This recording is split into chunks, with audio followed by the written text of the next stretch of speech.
Assalamualaikum. Waalaikumsalam, silakan masuk.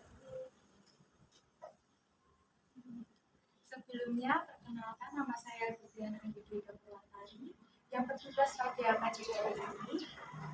Sebelumnya ini punya siapa nih? Saya punya Ibu Joni. Apakah ada yang bisa saya bantu, Bu? Gini Bu, saya kesini pengen tahu.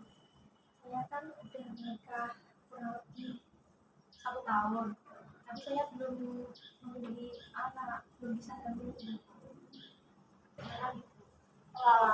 Sebelumnya apakah Ibu sudah pernah konsultasi ke dokter atau bidan lain atau tenaga medis yang lainnya? Sebelumnya belum pernah, baru kali ini. Baik. Jadi kalau begitu, saya akan memberikan konseling tentang kecil.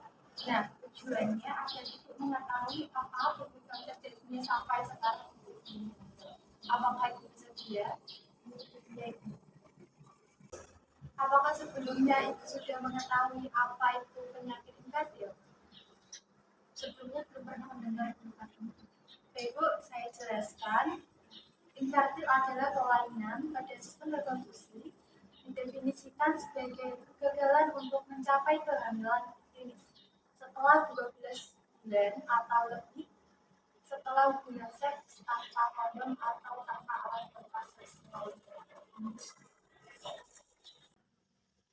Infantil ada 2 jenis, yang pertama primer, yang kedua sekunder. Untuk primer penanggulangannya dalam 12 bulan berhubungan seksual secara teratur tanpa kontrasepsi.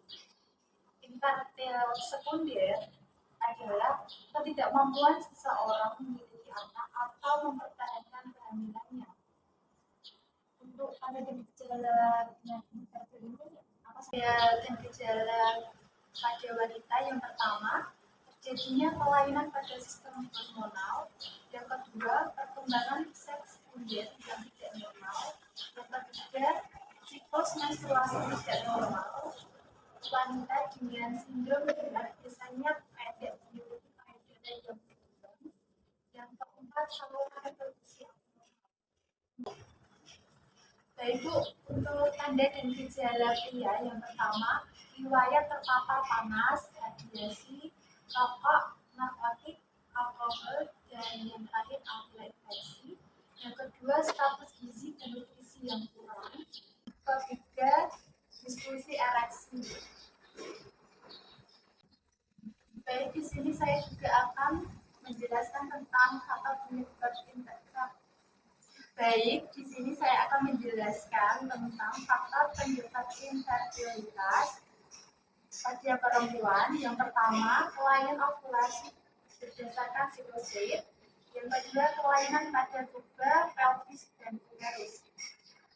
Dan faktor penyebab infertilitas pada laki-laki yang pertama, kelainan orogenital dan kongenital. Yang kedua, infeksi saluran urogenital. Yang ketiga, suhu skrotum yang meningkat.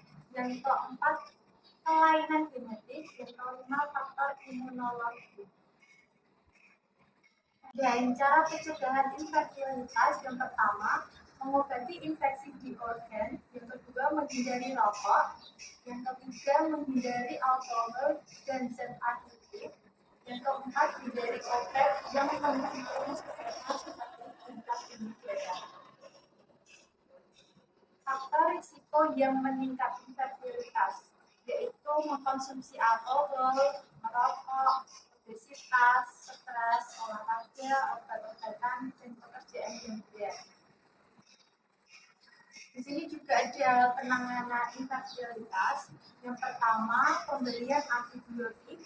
Yang kedua, pembedahan. Yang ketiga, terapi endometriosis dapat dilakukan pada penderita endometriosis. Yang keempat, tindakan pembedahan atau operasi varikokel. Yang kelima, memberikan suplemen vitamin. Yang keenam, tindakan operasi pada penyumbatan saluran sperma. Yang ketujuh, menghentikan obat-obatan yang diduga menyebabkan gangguan sperma. terakhir yang ke-8 menjadi teknik reproduksi biota. Saran dari saya yang pertama, perkembangan gaya hidup yang seimbang dan sehat yang dapat membantu pasangan yang mengalami gangguan infertil. Yang kedua, pengaturan stres dan emosi. Yang ketiga, pengembangan sikap positif. Apakah ada yang ditanyakan, Bu? Tidak ada. Baik, saya akan menanyakan kepada Ibu yang saya jelaskan tadi.